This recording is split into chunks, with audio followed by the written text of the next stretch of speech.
Taroscope du mois d'octobre 2023, bienvenue sur Ben Divination. Mois d'octobre précédé d'une pleine lune sur l'axe Bélier-Balance le 29 septembre. Cette pleine lune qui vient se glisser un peu impunément avant ce début de mois.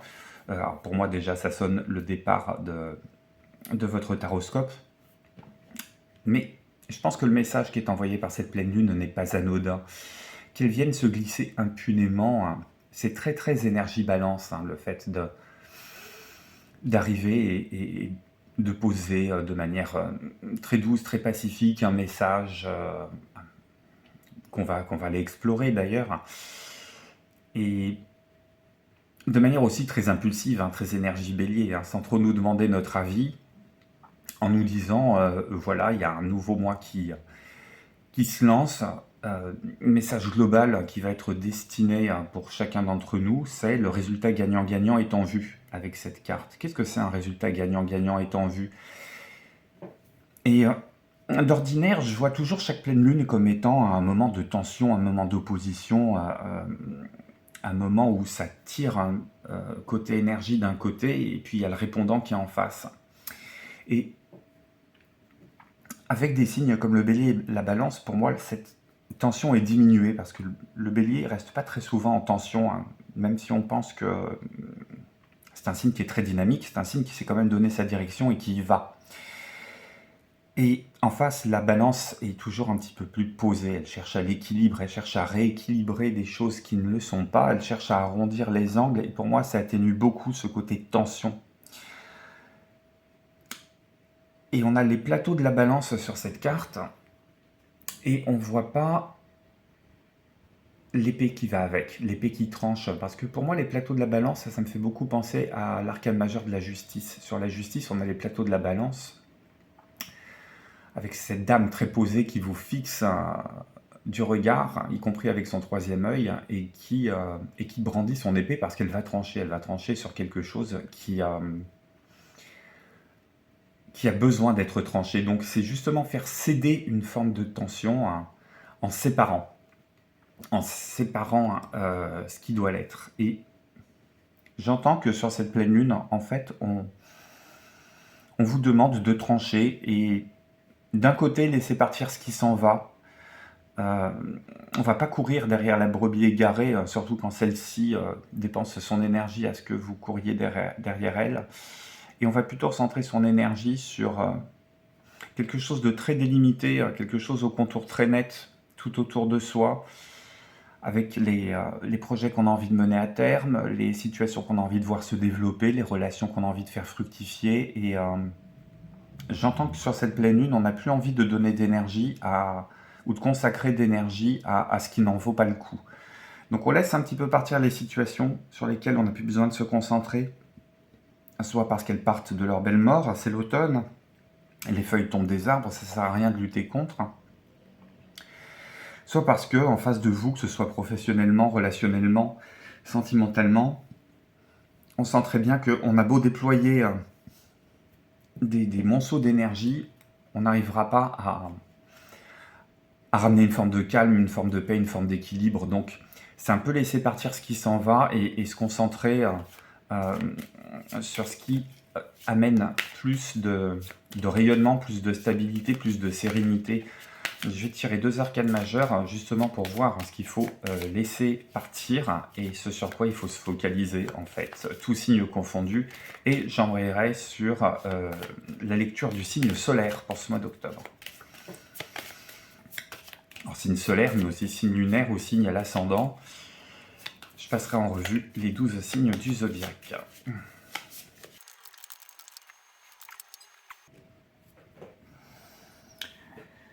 Bon, je pense que le message est clair. Ce qu'il y a à abandonner, ce sur quoi on n'a plus à se focaliser, c'est tout ce qui tourne autour des obsessions. C'est quelque chose qui demande un effort, c'est très difficile de se défaire de ses obsessions, parce qu'à partir du moment où on cherche à oublier quelque chose, on se le remémore. Si je vous demande de ne surtout pas imaginer un éléphant bleu, vous allez avoir automatiquement un éléphant bleu qui va apparaître dans votre pensée. Et Se défaire du diable, c'est se défaire non seulement de ses obsessions, mais c'est regarder aussi ce qui vous enchaîne, hein, ce qui vous enchaînait, et se rendre compte que finalement on n'était peut-être pas si prisonnier que ça de ces situations, et que le lien de dépendance, c'est aussi vous qui le mainteniez. Je m'explique, hein. Pour qu'il y ait un lien de dépendance, il faut qu'il y ait une corde entre deux situations, ou entre vous et une situation, ou entre deux êtres, et que vous êtes à une des deux extrémités de la corde, et que pour se défaire de cette situation, il n'y a rien qui vous empêche de défaire le nœud, et puis de partir, de reprendre votre chemin, de ne plus accorder de l'importance, et de faire cesser la tension entre cette corde, justement, qui vous lie à l'autre, ou qui vous lie à une situation, et de vous libérer, et de vous en détourner. Alors le fait que tout cela finisse par être chassé de votre tête, à mon avis, ça va être tout le but des énergies engagées sur le mois d'octobre. On regardera le détail avec chaque signe, et d'aller vous concentrer sur autre chose, d'aller vous concentrer sur quoi? D'aller vous concentrer sur l'impératrice. Aller vous concentrer sur l'impératrice, c'est aussi commencer à regarder non plus ce qu'il y a dans le miroir, ce qu'il y a en face de vous, ce qui vous fait barrage, ce qui est de l'ordre de l'illusion, ce qui est de l'ordre de la grimace. C'est un petit peu se détourner ou se défocaliser des situations qui prennent le devant de la scène pour aller regarder un petit peu plus vers l'avenir. Avec l'impératrice, il y a beaucoup de choses qui sont à mobiliser. Elle tient son sceptre comme elle tient un stylo. Et pour moi, c'est... alors, non seulement elle tient un stylo, mais en plus, sa couronne est largement plus grosse que sa tête. Et elle ressemble à quelqu'un qui est en train d'apprendre des choses, de faire agir son intelligence, de prendre des notes, tout en suivant son cours, tout en suivant un cours, tout en suivant le cours de la vie aussi. C'est quelqu'un qui prend des notes pour plus tard, c'est quelqu'un qui prend des notes pour aller développer ses projets, pour aller donner des conseils, pour aller rayonner par son intelligence. Et c'est quelqu'un qui ne regarde pas en arrière.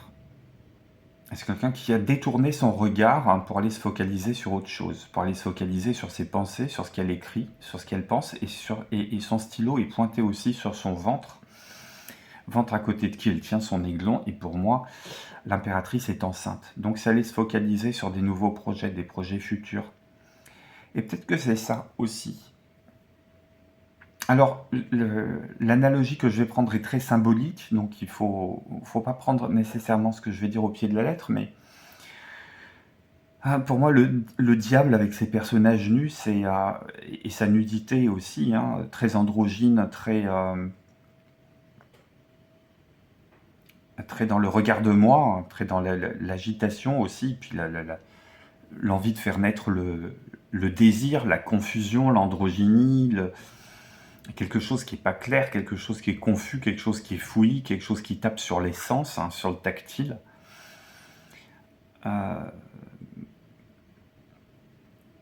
Quelque chose qui vous entraîne aussi dans les méandres de la réflexion, dans les méandres des hésitations, en cherchant à comprendre un petit peu tous les rouages qui sont derrière ce comportement-là, alors que le terreau, lui, il est noir en bas de carte. C'est quelque chose de sombre. C'est comme si on allait se perdre dans les méandres des explications psychologiques et égocentrées de ce qui va et ce qui ne va pas. Surtout de ce qui ne va pas, d'ailleurs. Et c'est un petit peu l'appel de la chair, un appel un petit peu stérile à aller se mêler à ces corps-là et en retirer quelque chose qui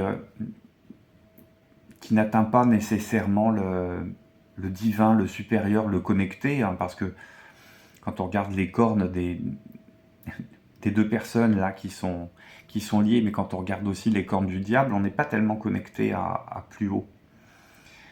Ça peut être aussi, avec la carte du diable, c'est la carte de l'ange déchu, donc c'est tout l'aspect divin, mais qui est pas au service qui n'est pas au service de soi, qui n'est pas au service de la conscience supérieure, mais qui est au service de la satisfaction directe des envies, des besoins, des caprices, de quelque chose de très narcissisant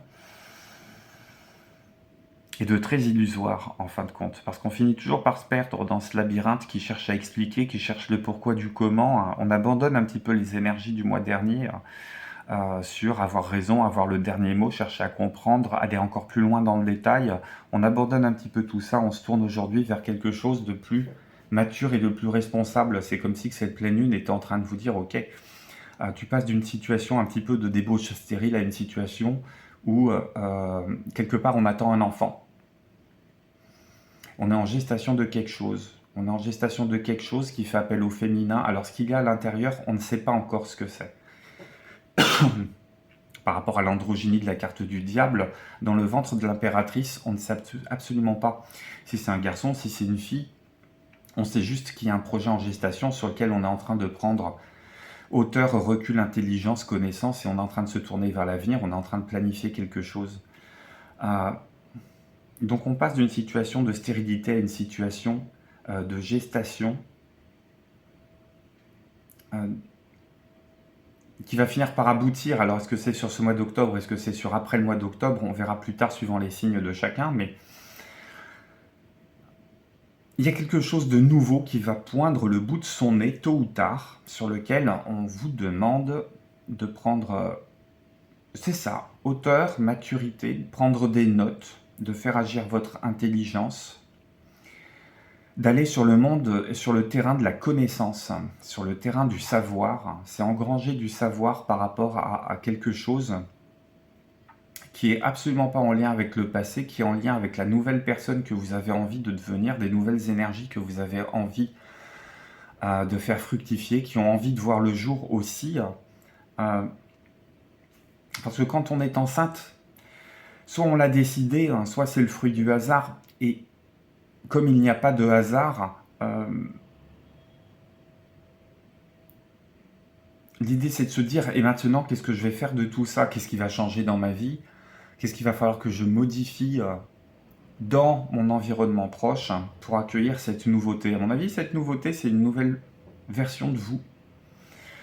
Alors, je ne suis pas partisan de la meilleure version de soi-même, c'est toujours une nouvelle version de soi, hein. Quand on évolue, quand on avance, quand on gagne en prise de conscience, quand on gagne en élévation, quand on finit par remplacer l'ego par la présence consciente. Et ici, on remplace l'ego par le visage de la mère. Donc quelque chose de plus responsable, on va accueillir un nouvel être en soi. Alors, ça peut être au sens propre, mais ça peut être surtout au sens figuré, le nouvel être qui est en train de germer au fond de soi, dans ses entrailles, dans ses viscères, dans son cœur, c'est une nouvelle version de vous. Nécessairement plus épurée, nécessairement avec plus de hauteur. On fait la part belle à la présence consciente, au soi, et on met de côté tout ce qui tourne autour de l'ego. Voilà ce que le tirage général sur les énergies de la pleine lune du 29 septembre ont à me dire. Je vais passer maintenant à chacun des signes. À tout de suite. Comment allez-vous mes amis Taureau? 3 cartes du Béline pour donner le ton en termes général, professionnel, financier. Pour donner le ton du côté relationnel, familial, sentimental. Une dernière carte qui viendra accompagner un conseil pour ce mois d'octobre. Je pose les cartes et je suis à vous.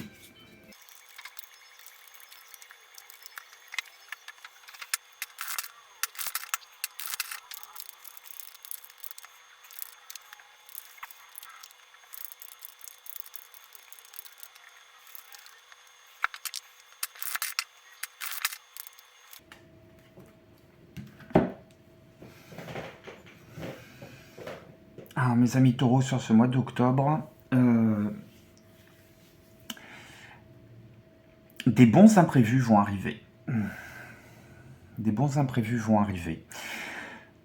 Je pense que vous en êtes à un palier où les choses vont bien, où vous êtes en train de vous installer dans une nouvelle énergie, vous êtes beaucoup plus en adéquation avec vous-même, vous êtes beaucoup plus en conformité avec ce que vous attendiez de l'existence et avec ce que vous attendiez de ces nouveaux projets qui sont mis en place, qui sont en train de se développer, qui sont pour certains en train de donner leurs fruits.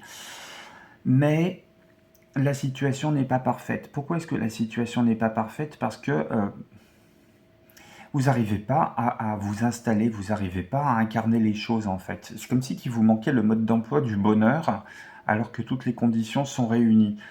Euh, Il y a quelque chose de flou qui a sondé. Il y a quelque chose de flou qui est à sonder et qui n'est pas à sonder seul dans votre coin en forme ermite. Il y a quelque chose de flou qui est à sonder. Il y a besoin d'aller un peu vous noyer dans la foule pour chercher à comprendre ce qui se passe. Et multiplier les contacts, ça va vous permettre, en vous mettant dans l'échange, d'aller mettre la lumière sur des parts de vous qui sont encore un petit peu restées dans l'ombre ou sur lesquelles vous avez envie de faire des éclairages. C'est quelque chose qui ne va pas se passer linéairement, parce que je pense qu'il va y avoir des imprévus qui vont peut-être faire mettre le doigt sur ce qui vous enchaîne encore, sur des vieux réflexes, sur des vieux automatismes qui vous enchaînent encore et qui font que finalement vous avez eu beau faire la révolution de votre existence et vous n'êtes toujours pas sorti de votre précaré.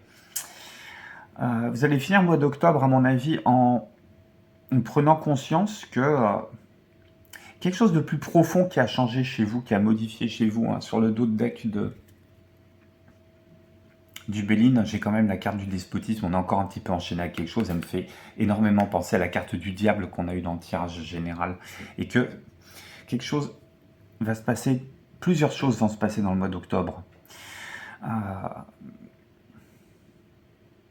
Plusieurs échanges qui vont mener parfois à des déconvenus. Vous allez être très étonné de la réaction de vos interlocuteurs. Vous allez être très étonné de vos propres réactions aussi. Vous ne pensiez pas être capable d'agir comme ça ou de réagir comme ça. Vous ne pensiez pas que les autres en face de vous étaient capables de poser de telles postures. Il y a quelque chose qui est très très surprenant. Vous allez vous rendre compte que finalement, ce que vous aviez envie de modifier dans votre vie, il va falloir un petit peu gratter sous le vernis, aller plus profondément que ça. Aller encore plus en profondeur dans votre psyché pour voir ce qui vous anime réellement et si ce palier, qui est quand même extrêmement confortable en début de mois, c'est quelque chose qui vous convient réellement. Et j'entends qu'il y aura quelque chose à sacrifier parce que pour quitter ce palier-là, pour quitter cette position, cette espèce de statu quo momentané, cette pause entre deux grosses vagues d'évolution, entre plusieurs vagues d'évolution, il va falloir laisser quelque chose derrière vous. Quand je vois cette carte du 3 de bâton, ce type qui, derrière sa cape, est paré pour traverser les océans et s'offrir une nouvelle vie, et bien pour pèleriner, ça va être un bâton dans la main gauche, un bâton dans la main droite, et le troisième bâton, il va falloir le laisser sur place, on ne va pas l'emporter avec soi. Donc il y a quelque chose chez vous qui sera à laisser sur place, à voir quoi et comment. Ça peut être des projets auxquels vous pouvez renoncer, ça peut être aussi vous expatrier, aller voir plus loin, aller voir d'autres domaines, voir s'il n'y aura pas la nécessité, par exemple, de suivre une formation ou être appelé à refaire la même chose mais ailleurs. Alors je ne sais pas.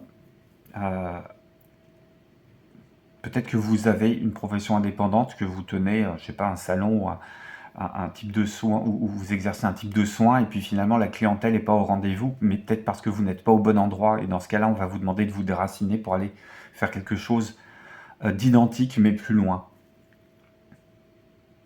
Voilà ce qui se passe au niveau général et professionnel. J'ai retourné les cartes sur le sentimental.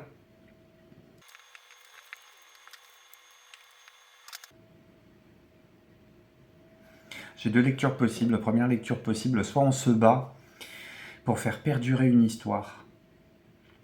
Pour faire perdurer une histoire, une relation, un lien familial, un lien amical, un lien sentimental. On se bat, mais on se bat jusqu'à l'épuisement. Et cette persévérance, on ne sait pas ce qu'elle cache. Est-ce qu'elle cache le déni d'un aveu d'échec parce qu'on n'a pas envie de se pencher sur les parties sombres, on n'a pas envie de chercher à savoir pourquoi ça ne marche pas. On se bat, on défend bec et ongle sa position, on défend bec et ongle sa relation pour ramener de l'équilibre et sauver les devants, sauver la façade, sauver les apparences, sauver le statut social. Et on y arrive.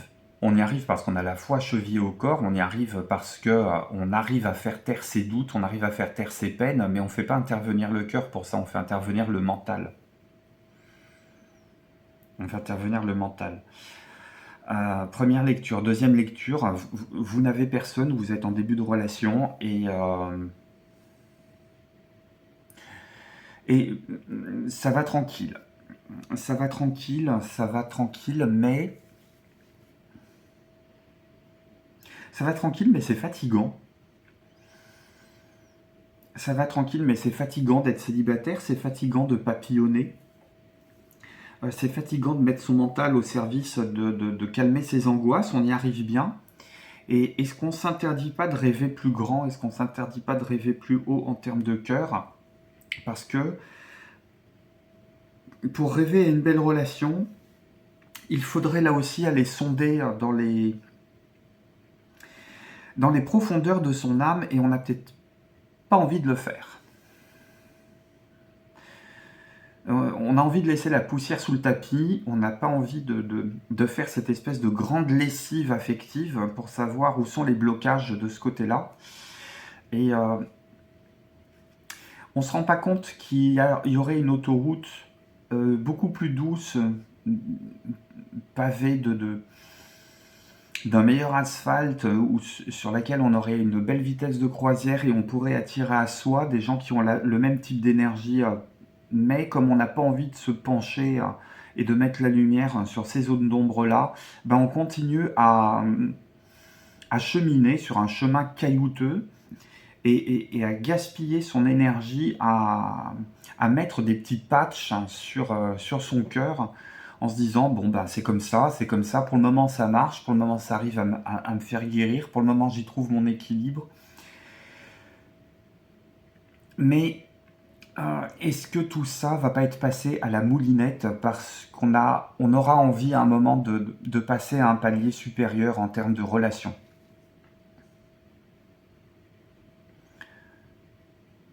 À retrouver quelque chose de plus fécond, à retrouver quelque chose, ou à s'engager sur quelque chose de plus fécond. Ça peut être une rencontre aussi qui vous déstabilise un peu. Ça peut être une rencontre qui vous dit t'es bien gentil, t'es dans l'entre-deux, là t'arrives à ménager la chèvre et le chou, moi je te propose d'aller plus loin. Et si tu veux aller plus loin, il va falloir un petit peu déposer ce fardeau là qui te fatigue et être honnête avec tes sentiments, affronter des peurs intérieures. Il y a la force nécessaire. Alors vous avez la force nécessaire pour aller affronter ces peurs intérieures. Mais c'est un mois d'octobre qui va vous demander une grande honnêteté vis-à-vis de vos sentiments et vis-à-vis de votre façon de fonctionner en termes relationnels.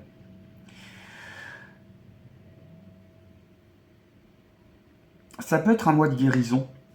Ça peut être un mois de guérison, de douleur intérieure, parce que on a l'impression aussi que tout va bien, qu'on arrive à cheminer qu'à un cas, et en fait le monde vous renvoie l'image de quelqu'un qui est épuisé. Et s'il y a un décalage comme ça entre le son et l'image, entre ce que vous renvoyez et ce que les autres vous renvoient,